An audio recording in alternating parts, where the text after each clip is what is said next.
Buenas tardes, soy el doctor Marco Eduardo Martínez Aristizábal, médico internista de la ciudad de Cali. Trabajo en la clínica de oftalmología de Cali como médico de atención primaria y en el programa de diabetes y salud ocular. Vamos a hacer una actualización de la viruela del mono. Hoy vamos a hablar de ese tema. La idea es poder dar una información básica a la comunidad y a la comunidad médica que quiera escuchar este informe sobre lo que yo conozco sobre este tema. A mí me gusta hacer los conversatorios hablados, sin lecturas como algunos políticos. Me gusta hablar porque cuando el tema ya se conoce, uno lo puede dialogar y hablar porque lo tiene uno interiorizado. Cualquier imprecisión sobre los datos que voy a dar, estoy abierto a que me lo corrijan. Abajo voy a dejar el teléfono por si hay dudas al respecto, un WhatsApp. La viruela del mono es un virus parecida a la viruela humana.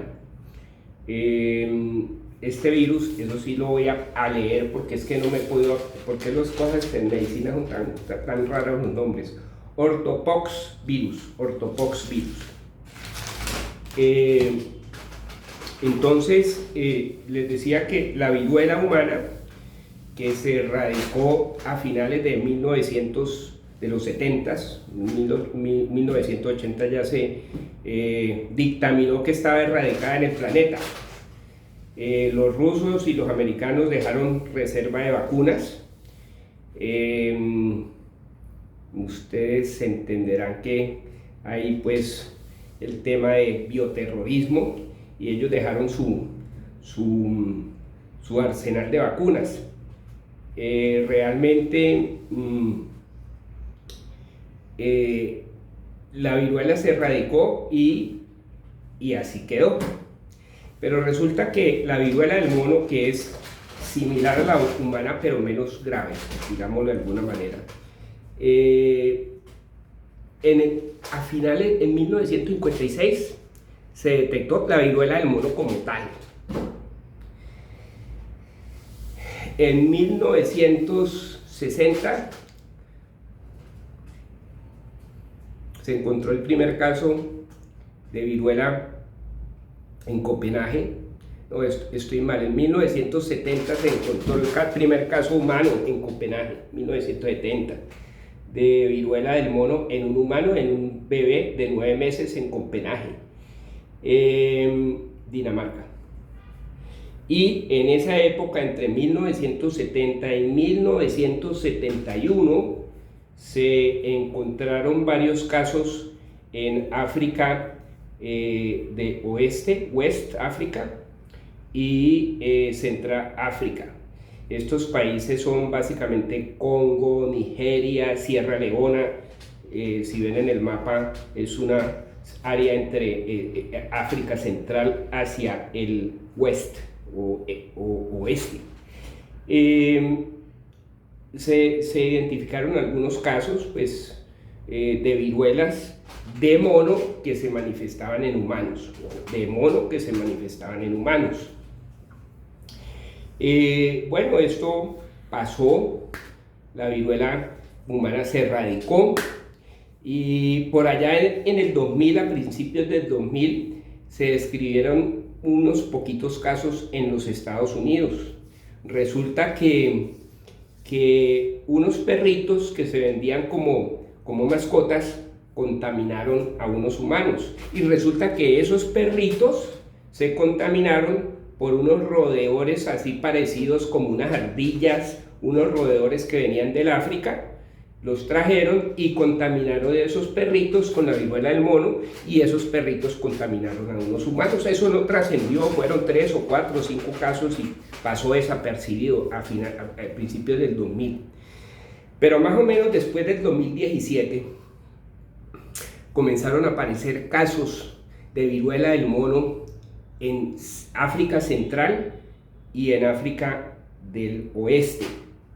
Esa era la región donde básicamente eran como 11 países, vuelvo y repito, Congo, Nigeria, Sierra Leona y otros que no conozco. Y comenzaron a aparecer varios casos y se volvió una enfermedad endémica allá en el África. Estamos hablando de 2017, 2016, 2019, antes de la pandemia del SARS-CoV-2. Eso pues quedó muy limitado. Siempre tuvo una mortalidad importante. Era más letal en África Central que en África del Oeste. Tenía un 10% de letalidad, que era bastante grande. Y en África del Oeste era de 1%, que no es tan pequeña como la del SARS-CoV-2. Pero no era muy transmisible, y parece que la letalidad indicaba también por poblaciones muy pobres, con muy bajas condiciones sanitarias, desnutrición, malnutrición, y ustedes saben que ya hay una gran incidencia de VIH o SIDA. Entonces eso hacía que la enfermedad fuera letal. Bueno, ese es el panorama inicial. Vamos a desglosar esto porque siempre el tema es extenso. Yo quiero que les llegue un mensaje claro, técnico, pero que todo el mundo lo pueda entender. Bueno, les voy a decir en qué consiste la viruela del mono, porque todos están ahí escuchándome. La viruela del mono es una afección, una enfermedad sistémica. Comienza con fiebre, malestar, decaimiento, como cualquier cuadro viral, pero hay cosas que la comienzan a diferenciar, que son ganglios, adenopatías cervicales e inguinales. Comienzan a aparecer lesiones en la cara, pueden aparecer en los labios y en la boca adentro, en las palmas de las manos y en las palmas de los pies, y pueden llegar al tronco y al tronco también. Las lesiones, ¿cómo son? Las lesiones son como unas bolsitas de agua. Los que han tenido varicela, son como unas bolsitas líquidas grandecitas que luego se secan y se forma una costra.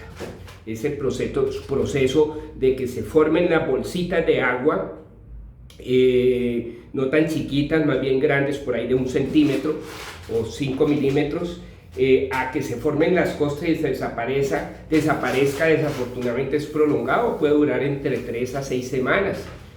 Y eso es una de las cosas que me preocupa, es no porque la enfermedad sea tan letal, pero sí genera un grado importante de días de incapacidad que puede afectar el funcionamiento de la comunidad y de las empresas. Bueno, sigamos. La viruela del mono da este cuadro. Su letalidad en el mundo europeo y occidental tiende a ser baja, la enfermedad se trata sintomáticamente con situaciones dermatológicas, con acetaminofén, ibuprofeno y muy buena hidratación. A veces se complica porque se forman abscesos en los sitios indicados. Me faltó decirles que también tiene lesiones a nivel anales y de los genitales, ¿no? Vamos a aclarar la forma de transmisión de la viruela del mono. La viruela del mono, hay que tener en cuenta que el virus de la viruela del mono es un virus grande, DNA, ¿sí? doble hélice DNA, a diferencia del virus del COVID que tuvimos, que es un virus chiquito de RNA que muta muy fácil. La viruela del mono no, porque los virus grandes tienen controles para que el virus no mute. Es más eficiente el sistema de vigilancia de los cambios en el genoma. Entonces el virus del mono no muta como el SARS-CoV-2, que eso es algo bueno. La forma de transmisión que se conoce. Yo quiero aclarar que todo esto estamos aprendiendo, y como sucedió con el SARS-CoV-2, esto va cambiando. Y vuelvo y les digo, me perdonan las imprecisiones, pero la viruela del mono se transmite básicamente por secreciones, a diferencia del SARS-CoV-2, que es por aerosol, por fluidos que flotan en el ambiente. Por eso es que el SARS-CoV-2 tiene una alta contagiosidad. En cambio aquí es por secreciones, fluidos de saliva, pues pueden haber gotas grandes de saliva que uno expulse comiendo o hablando y le caigan a la otra persona que esté muy cerca en el ojo, ¿sí? Entonces eso puede ser una forma de contaminación, pero son gotas grandes, prácticamente visibles, no flotan en el aire como el SARS-CoV-2. Entonces esa forma de transmisión de saliva y de gotas y de fluidos, de besos, de fluidos de semen, parece ser que se encuentra bastante en el semen, y obviamente en las lesiones de la piel. Él se va descarchando y, como en el caso de la varicela y la viruela, pues eso que uno toca, o inclusive las sábanas contaminadas, o si uno abraza a alguien con esas lesiones, pues se va a contagiar. Parece ser que la viruela del mono, es así, hay una contagiosidad mayor en el grupo de la comunidad gay, es lo que llaman MSM, Men Sex with Men. Entonces, en ese tipo, o bisexuales, porque hay en esas noches locas de pasión, en esas fiestas locas y en esas orgías locas de algunas islas de Europa, se ven estos brotes por el contacto íntimo y el compartir estas secreciones. ¿Por qué más en hombres y no en hombres que tienen sexo con hombres? No se sabe todavía, pero sí hay una gran mayor probabilidad de esa situación, aunque eso no quiere decir que sea exclusiva de la comunidad de hombres que tienen sexo con hombres. También obviamente va a suceder en todos los escenarios. Su capacidad de contagiosidad es mucho más baja que la del SARS-CoV-2, o sea que las epidemias son más lentas y se contienen más fácil, ¿sí? Eso es una ventaja. Una persona, no sé todavía el rango, porque acordémonos que en el SARS-CoV-2 una persona llegó hasta infectar 10 personas, eso era una locura. Aquí puede que una contagie a una, o una contagie a... No, mejor dicho, es mucho más baja y no sé todavía el rango, pero eso está por aclararse. El periodo de incubación es largo, es 15 días, 20 días, o sea, mientras usted ve a una persona en contacto, que tuvo contacto con alguien que tiene la enfermedad, a que le dé a usted puede pasar 2 o hasta 3 semanas. Y hay otra cosa favorable, que es que el individuo usualmente es contagioso no antes de tener los síntomas, sino que aparecen los síntomas es que aparece su contagiosidad. Entonces eso facilita el aislamiento del enfermo a nivel de salud pública, lo que no sucedía con el SARS-CoV-2, que el individuo no estaba enfermo y 2 o 3 o 4 días antes de que aparecieran los síntomas ya estaba contagiando a todo el mundo. Entonces aquí sí ya el individuo está francamente enfermo, está con sus ganglios, está con malestar, está comenzándole a salir bombitas usualmente en la cara y en las palmas, y ya el individuo es contagiante y hay que aislarlo. ¿Cuánto tiempo es el tiempo de aislamiento? No lo sé aún. Pueden ser 2, pueden ser 3 semanas. Ese dato pues está por aclararse. Pero sí lo que tengo entendido es que es un aislamiento más bien prolongado. No es de 5 días ni de una semana, es un poco más prolongado, porque las lesiones en la piel pueden demorarse y mientras se forma la costra, eso que bota la costrica, ahí está el virus DNA contagiando. Entonces eso en cuanto a la contagiosidad, en cuanto a los periodos de incubación, en cuanto al tiempo que puede durar la enfermedad en una persona, ya les expliqué que pueden ser 3 a 5 semanas. Eso es básicamente sobre eso. Sobre otra pregunta y otra cosa que les quiero aclarar es por qué de los monos se comenzaron a infectar los humanos. O sea, eso es lo que llamamos una transmisión zoonótica. ¿Por qué está sucediendo eso?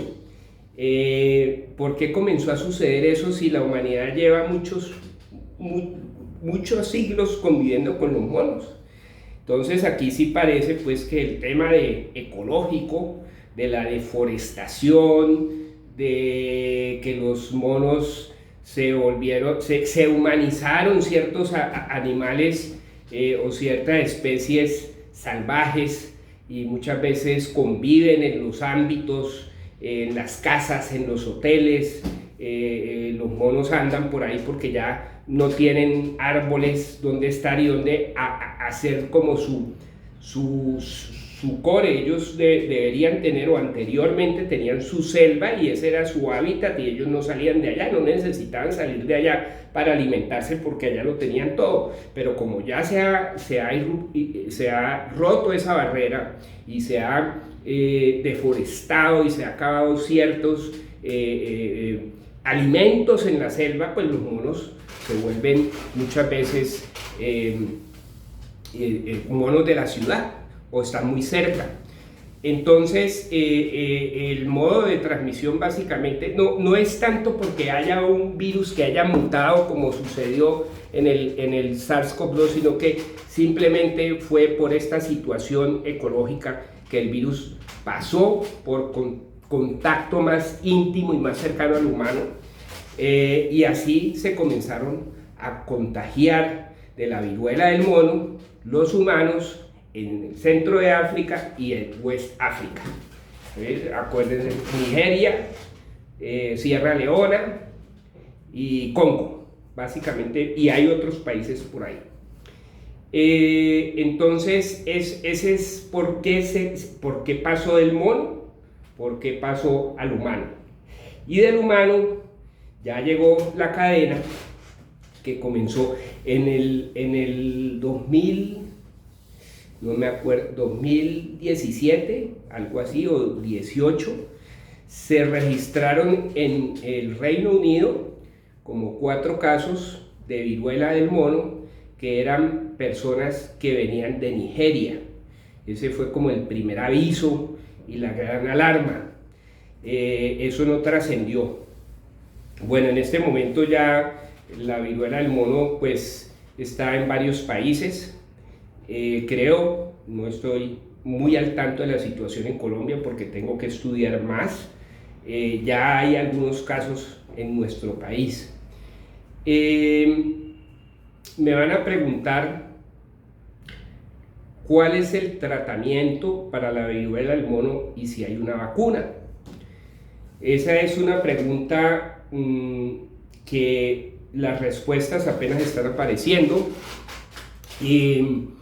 No tenemos, como todas las enfermedades, cuando las comenzamos a conocer, así sucedió con el SARS-CoV-2. Recuerde que tuvimos ese grupo maravilloso que fundamos 4 médicos, 5 médicos, que era COVID Médicos del Valle. Estudiamos y poco a poco íbamos encontrando cosas nuevas, y aquí estamos apenas aprendiendo a aprender lo que se está viniendo. Y la magnitud del problema no lo sabemos. Vamos a ver cómo se va manifestando y cómo la ciencia lo va conteniendo, porque hay que contener la epidemia. En salud pública lo importante es hacer una contención para que la epidemia no arrase, y esa es la estrategia que deben tener todas las naciones en su aspecto de salud pública. La primera regla dorada es el aislamiento. La segunda es profilaxis. Profilaxis es, bueno, ¿qué hago yo, el que estuve en contacto con alguien contaminado y tuve un contacto estrecho porque era mi pareja o porque hubo un contacto de secreciones o estuve muy cerca de esa persona? Entonces comienzan a ver qué se hace con ese individuo. Y esas son cosas que van viniendo y todavía no sabemos todas las respuestas. Bueno, lo primero, como todo, son las vacunas. Me van a preguntar, bueno, ¿y por qué no vacunan a la gente para que no le dé eso? Es la pregunta más lógica y más rápida que me van a hacer. Pues resulta y acontece, les voy a dar una buena noticia para los viejitos que somos mayores de 50 años, que la gran mayoría o casi todos los mayores de 50 años tenían la vacuna de la viruela humana. Porque esa vacuna, la gente se vacunó hasta los 70s. O sea que todos esos niños que pasaron entre el 70 y los 80 tal vez alcanzaron a quedar vacunados con la viruela humana.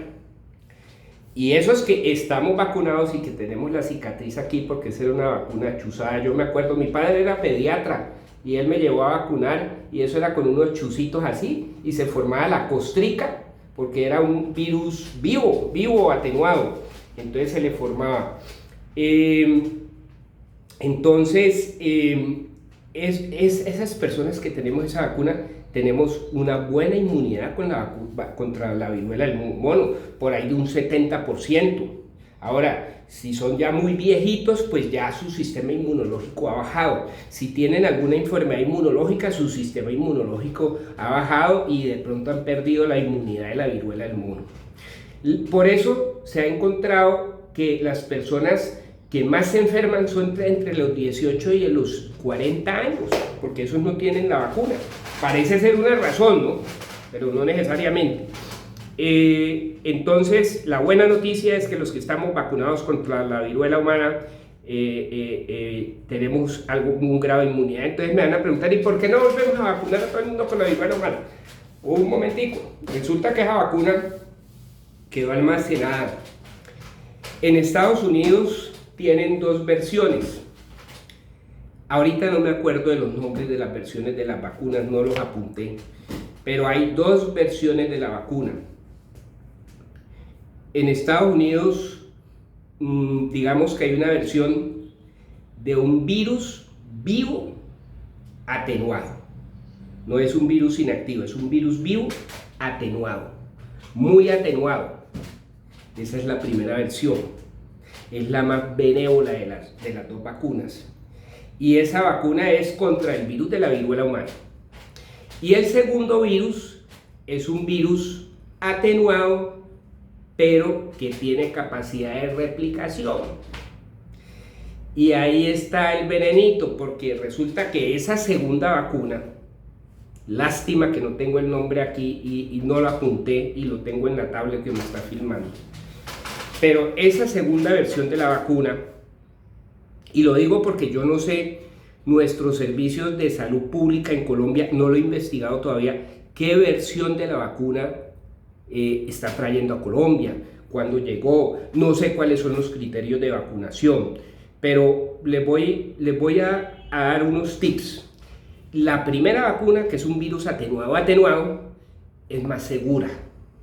La segunda es una vacuna que tiene muchos efectos secundarios.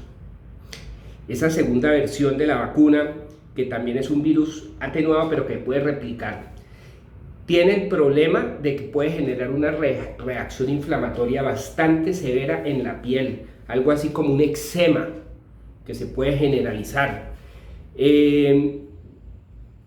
Puede generar miocarditis en un poquito porcentaje y encefalitis posvacuna en un poquito porcentaje. Y lo otro muy grave es que si la mamá está embarazada, cuando le ponen esa vacuna, ese virus atenuado se puede replicar en el feto y generar mortalidad fetal. Entonces, gravísimo. Ojalá en Colombia traigan la primera, que es la más segura. Entonces me dirán, ¿hay que vacunar a toda la población? No. La política de salud pública en el mundo todavía no está orientada a vacunar toda la población, porque pues supongo que también no hay todavía la suficiente cantidad de vacunas. Las vacunas tienen efectos secundarios y hay que elegir cuál es la población que se pueda vacunar. Obviamente, ¿a quiénes han elegido?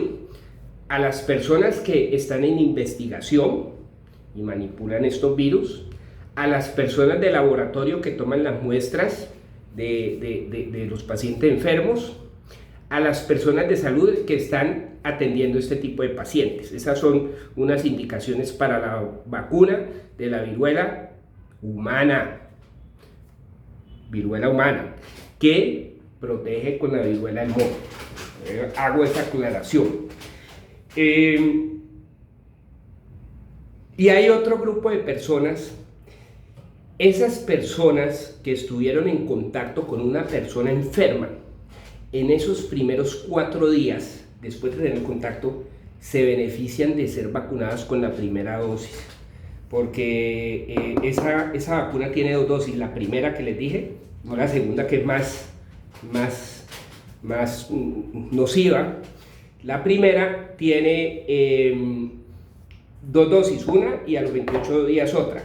Y se pone subcutánea, intradérmica o subcutánea. La otra, que es más, se pone así agujeada, se porosea para estimular el sistema, pero tiene virus que tiene capacidad de replicar, por eso esa no me gusta. Vuelvo y aclaro, la primera vacuna se pone subcutánea, son 2 dosis, una el día 1 y otra a los 28 días, pero si uno ha tenido contacto con alguien en los primeros 4 días, se puede aplicar la vacuna y eso brinda inmunidad, ya que rápidamente hay producción de anticuerpos y puede evitar la enfermedad o que la enfermedad sea más tenue.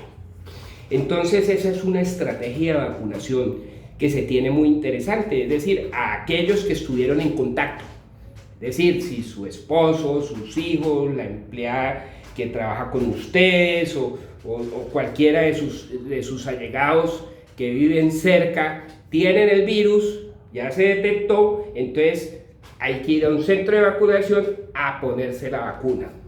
Carajo, se me olvidó el detalle del nombre de las vacunas porque es importantísimo. Bueno, luego se los digo.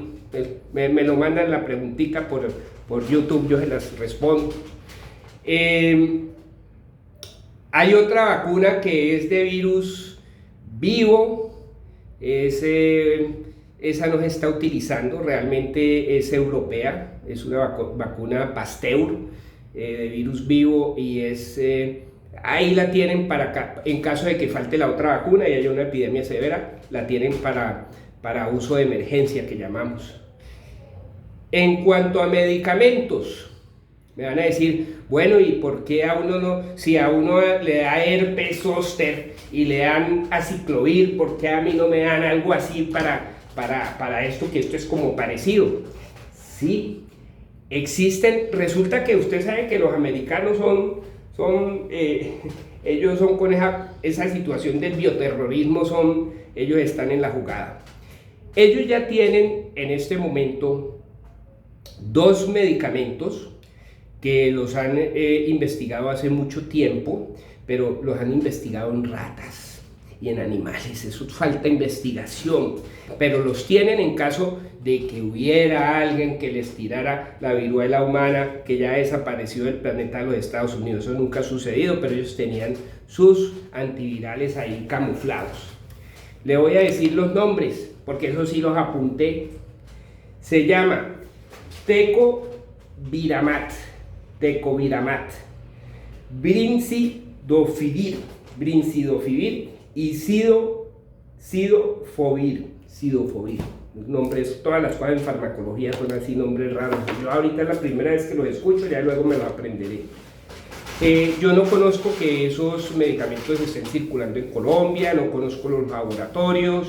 Lo que he investigado es que eso apenas están existiendo unos protocolos para uso en humanos, sobre todo para ver la seguridad. Parece que sí son muy efectivos en este tipo de virus y acorta la enfermedad y previene complicaciones. Los efectos secundarios usualmente son a nivel de las pruebas de función hepática y hay otro que afecta la parte renal. Entonces no son medicamentos tan inocuos, se están investigando, no se han popularizado. Es una opción, podría ser una opción ¿Para quién? Para pacientes inmunosuprimidos, que tengan VIH o que tengan una enfermedad que les debilite su sistema inmunológico. Entonces, no es para que luego me llamen, vea, doctor Martínez, tengo viruela y ¿dónde me consigo ese medicamento? Mándemelo a través de Estados Unidos. No, un momentico, vamos despacio, porque eso de los side effects es una cosa delicada. Esta es una enfermedad que lo aburridor es sus manifestaciones cutáneas, o sea, es dramático. Yo he visto las fotos, si alguien quiere que se las mande por YouTube, con mucho gusto. Pero sí es incómodo. No sé qué tanta cicatriz dejen, parece que no dejan cicatriz, pero sí debe ser una experiencia muy incómoda estar tirado en una cama 3 semanas con ampollas por los genitales, por la boca, por la cabeza, por las palmas y por los pies. O sea, sería algo muy aburridor que uno le diera eso, y la incapacidad que puede generar a nivel de la fuerza laboral de la comunidad, ¿no? Que serían incapacidades grandes de donde se incapacitarían simultáneamente de pronto varias personas. Bueno, esa es la información que les quería dar de la viruela del mono. Ustedes me perdonarán las imprecisiones, yo apenas estoy comenzando a entender esta enfermedad, yo no he visto el primer caso todavía. Cualquier cosa voy a dejar a mi WhatsApp, y bueno, muchas gracias, que pasen un buen día.